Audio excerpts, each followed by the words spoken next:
फिर से पढ़िए, बहुत अच्छा है। सब इस्तेमाल कर रहे हैं, फिर से पढ़िए, बहुत अच्छा है। कभी ध्यान नहीं दिया कितने खेत बर्बाद हुए लोगों फिर से पढ़िए, बहुत अच्छा है। इस्तेफादा जो ये करते हो कभी सोचा है, खेत कितने हुए बर्बाद नहर होने लगे।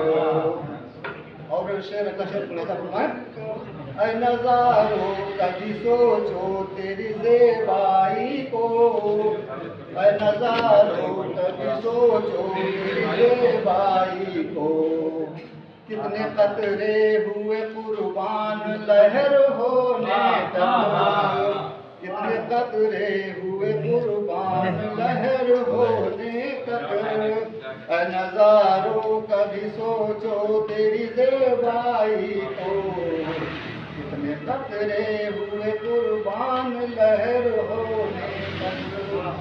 और शब्द है कि तगाफुल न कहीं खाक तुझे कर डाले, कि तगाफुल न कहीं खाक तुझे कर डाले, सरपरस्तों की नसीहत के असर हो तगाफुल न कहीं खाक तुझे कर डाले, सरपरस्तों की नसीहत के असर होने तक। और भी शेर देखें, वो कलमकार तो तफसीर बस इतनी कर दो, वो कलमकार तो तफसीर बस इतनी कर दो, एक लुत्फे से ये तकमील बशर होने तक।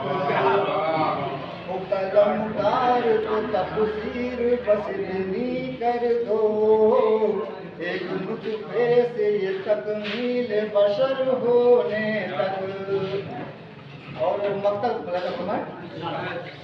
उसकी कारीगरी की शान आया है हर दम, उसकी कारीगरी की शान आया है हर दम, बीज से बर्ग शजर फूल समर होने लगे, उसकी कारीगरी की शान आया है हर दम, बीज से बर्ग शजर फूल समर होने